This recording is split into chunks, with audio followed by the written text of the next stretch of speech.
Essa é a Cassie. Cassie é uma personagem da série Euphoria, interpretada pela Sydney Sweeney. Você deve estar se perguntando por que diabos a Cassie está fantasiada de cachorra ou até mesmo vestida de bebê. E acredite, não só você. Essas cenas da terceira temporada de Euphoria viralizaram por toda a internet justamente pelo contexto. A personagem da Sydney Sweeney se transformou em uma produtora de conteúdos para o OnlyFans. E agora, usar fantasias de cunho duvidoso para agradar um público nada convencional passou a ser parte da sua rotina. Essa é apenas uma e provavelmente a mais ousada crítica que Euphoria já contou em seu roteiro. Uma jovem expondo sua intimidade e virando objeto de fetiche na internet apenas por atenção ou, no caso da Cassie, dinheiro fácil. Essa não é a primeira vez que a série aborda trabalhos sexuais explícitos, mas com certeza foi a mais visceral e certeira, tocando diretamente na ferida aberta que é o estilo de vida adotado por tantas mulheres, não só nos Estados Unidos, como no mundo inteiro, inclusive no Brasil. Justamente por essa visceralidade do arco da Cassie, fazendo Euphoria ser cancelada tanto na mídia quanto pelo próprio público, onde ambos afirmam que o destino final de todos os personagens da série, principalmente as mulheres, envolve diretamente sexo,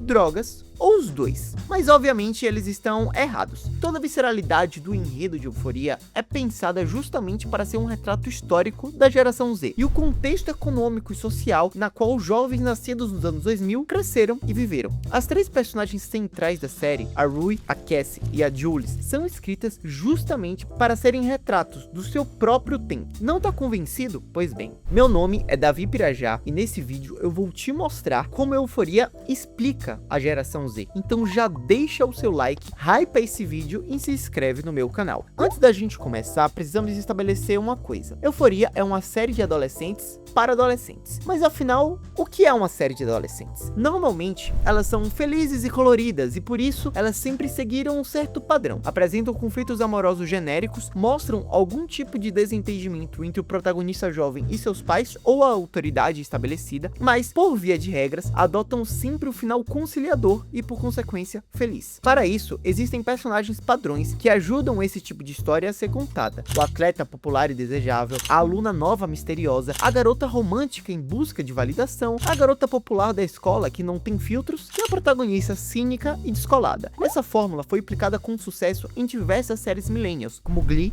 Friends e Riverdale, que no fundo funcionam como uma peça publicitária para glamorizar o ato de ser jovem na América. Existe o sexo, as festas, as drogas, as intrigas, mas tudo isso faz parte de uma mera fase da vida. Logo, as consequências sempre serão leves a ponto dos personagens poderem seguir com suas vidas tranquilamente. Não existe trauma, não existe sequela, não existe a vida como ela é. Não dá pra negar que Euphoria é uma série de adolescentes para adolescentes, uma vez que parte do que eu acabei de descrever está presente não só na narrativa da série, como também em quem seus personagens principais são em essência. O Nate é um galã, a Cassie é a popular, a Rui é a descolada e assim por diante. Porém, a grande sacada de Euphoria foi entender que a experiência millennial de ser um jovem na América ruiu junto com o sonho americano, e que por consequência, a visão convencional que Hollywood aborda sobre a juventude americana simplesmente não existe mais. Havia uma nova geração a ser retratada, e uma nova geração gera novas necessidades. A partir disso, Euphoria abre uma janela para subverter o que seria um adolescente, com uma abordagem dura, crua e infelizmente realista. A primeira grande mudança está justamente na falta da estabilidade familiar. 23% dos jovens americanos menores de 18 anos vivem com apenas um dos seus pais e nenhum outro adulto no lar, sendo eles a primeira geração a passar toda a infância e adolescência nesse patamar elevado de lares monoparentais. Aquela ideia de uma família estruturada que costuma ser usada como apoio, seja emocional ou financeiro, para a resolução de conflitos simplesmente não existe mais. Pelo contrário, em Euphoria, a estrutura familiar é um problema. Grande parte dos personagens como Cassie, Jules e Mary são criadas somente pelas suas mães ou somente pelos seus pais. E o que deveria ser um suporte acaba virando um trauma. O melhor exemplo disso é a protagonista e narradora da série, Rui. A Rui cresce em uma família monoparental após a morte do pai com câncer, quando ela ainda tinha 14 anos. Durante o tratamento do pai, a Rui começou a roubar e tomar os seus remédios prescritos para o tratamento, entrando assim em um ciclo situação de vício em drogas quase que interminável. A partir disso, a relação com sua mãe praticamente implodem. Elas vivem discutindo alto pela casa, choram sozinhas e sua mãe até tenta interná-la à força. Durante toda a primeira temporada do programa, Rui narra como ela cresceu em um mundo sobre ruínas. Seu próprio nascimento, dia 14 de setembro de 2001, apenas 3 dias após os ataques dos 11 de setembro. Para além disso, ela viveu em um mundo regado a crises econômicas e sem estruturas familiares convencionais. Todo esse turbilhão resultou em um caos emocional. A ausência e o trauma acabaram se transformando na necessidade de validação através das drogas ou do sexo. E essas feridas não são usadas como mero recurso narrativo para explicar mudanças em uma personagem. São traumas que causam consequências a longo prazo. E esses traumas incomodam justamente por serem reais. Ao andar da carruagem, a Rui se envolve com a Jules. Recém-chegada na cidade, Jules é uma garota trans realmente interpretada por uma garota trans. Nessa parte do vídeo, você deve estar pensando, putz, lá vem a lacração. Euforia é mais uma Psywalk woke. Calma, não é bem assim. Jules é a caracterização de outro grande problema geracional, a confusão em torno da sua própria identidade, através da disforia de gênero. Durante a primeira temporada, a série mostra a verdade nua e crua em torno da vivência de pessoas trans. Elas tendem a serem hipersexualizadas por si próprias e por outras pessoas. A melhor cena que escancara esse submundo de hipersexualização é quando Jules resolve entrar no Grind, uma espécie de Tinder gay para sexo rápido. A cena de apresentação já é no mínimo constrangedora, uma vez que Jules relata que usuários ficam lhe enviando fotos nada republicanas sem a sua autorização, forçando ela a bloquear todos eles. Após isso, ela marca um encontro com um homem que se diz mais velho, casado e enrustido, que viria a ser Carl Jacobs, pai de Nate. A cena é pavorosa. Jules prontamente se coloca em um papel de submissão. O sexo é mostrado de forma fria e mecanizada. Ambos estão ali, pois estão à mercê do estímulo fácil que é o sexo rápido lhe proporciona. Porém, o buraco é mais embaixo. O problema de ansiedade fez a geração Z criar dúvidas sobre a sua própria identidade. Antes de sua transição e do excesso de bloqueadores de puberdade e hormônios, Julie sofria de uma automutilação severa e episódios psiquiátricos crônicos que levaram ela a ser internada pela própria mãe aos 11 anos. Ao transicionar, Julie desenvolve o que podemos chamar de mecanismo de supercompensação, ou seja, para garantir que o seu gênero feminino seja inquestionável, tanto para si quanto para a sociedade, ela adota a estética high femme e estrutura a sua validação ao redor do olhar masculino. Jules molda seu corpo, sua personalidade e até mesmo sua alma, de acordo com ela própria, apenas para que homens a desejem. Afinal, para ela, ser mulher é unicamente um exercício de validação e desejo. Seus comportamentos de altíssimo risco, como encontros em motéis com homens mais velhos e violentos via aplicativos, é um mecanismo de enfrentamento, onde o risco é usado para forçar um senso de identidade. Afinal, para uma mulher trans, existe algo mais feminino do que ser desejada por um homem hétero? Um dos pontos mais geniais de Euforia é mostrar de forma clara e precisa os pontos frágeis da feminilidade. Pensa no seguinte, o cérebro feminino, que não é igual ao masculino, é moldado para agradar. As meninas processam a emoção e o estresse de forma diferente dos meninos, frequentemente internalizando pressões e buscando aprovação em um nível altamente empático e social. A pressão social sobre uma mulher é elevada pela sua própria condição biológica, e não sou eu que estou dizendo isso, é um psicólogo renomado chamado Leonard Sachs, apenas leiam esse livro. Na era do Girl Power,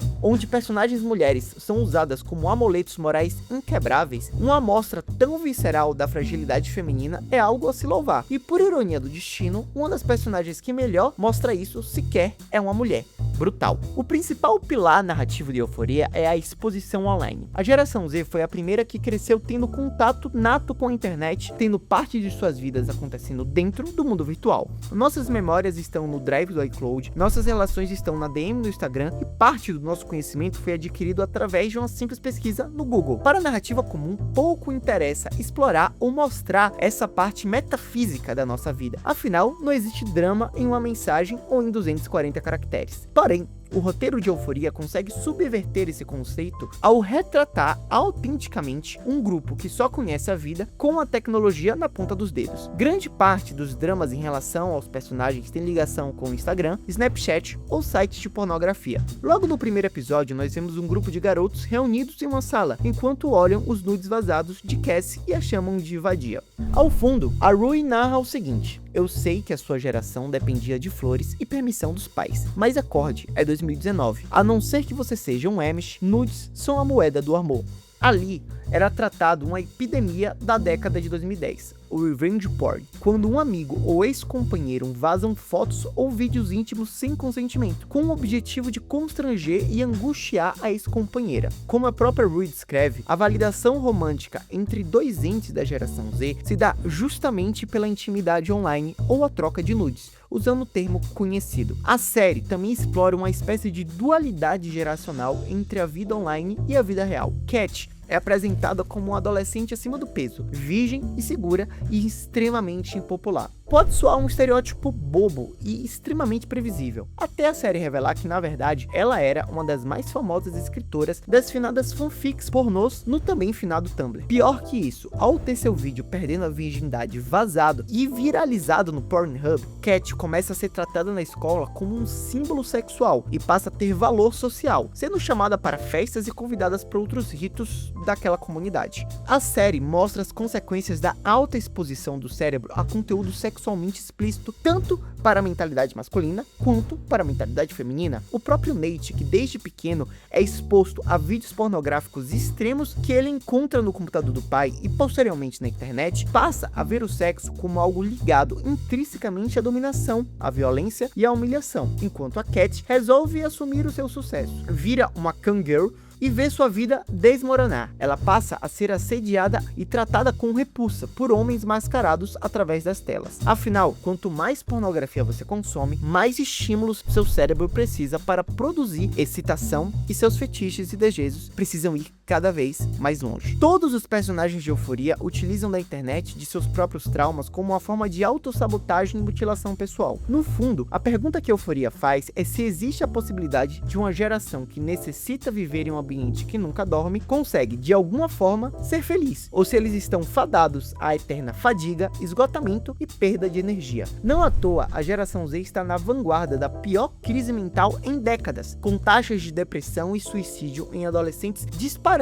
desde 2011. Na terceira e última temporada, a série explora o desfecho de todos aqueles personagens após o conturbado ensino médio. E sinceramente, isso é ainda mais assustador. Rui vira uma mula de drogas na fronteira entre o México e os Estados Unidos. Jules vira uma sugar baby e tem uma vida de luxo mantida pela pornografia, enquanto Cassie vira uma esposa troféu do Nate, que herdou a fortuna dos pais, mas se vê forçada a abrir um OnlyFans por causa da falta de grana. A mensagem que a série passa é que não existe futuro ou estabilidade para uma geração que já nasceu corrompida e que de alguma forma, a única forma de você ser alguém na vida é através da ilicitude ou da prostituição. Tudo bem que desde que o mundo é mundo, adolescentes adoram ser e se vender como trágicos e exaustos. Porém, a série consegue capturar o espírito de uma geração que se agarra aos fantasmas dos seus próprios traumas. Os protagonistas de Euphoria não são heróis glamorizados com índoles inabaláveis, muito menos anti-heróis ou vilões, daqueles que, mesmo sendo desprezíveis e mesquinhos, glorificam a maldade. É difícil dizer que seus erros são meras falhas de caráter. Na verdade, a história contada em Euphoria é sobre a impossibilidade de uma geração enfrentar traumas como eventos isolados, vivendo em um estado constante de precariedade emocional. E eu não quero ser redundante ou injusto aqui. Todos os personagens avançam. Eles estão melhores enquanto pessoas na terceira temporada. Mas ainda assim, eles se recusam a desapegar das coisas, hábitos ou pessoas que desejam, mesmo sabendo que essas coisas estão te destruindo. A Rui volta a usar drogas, a Cassie volta a se sexualizar na internet e o Nate parece não saber lidar consigo mesmo.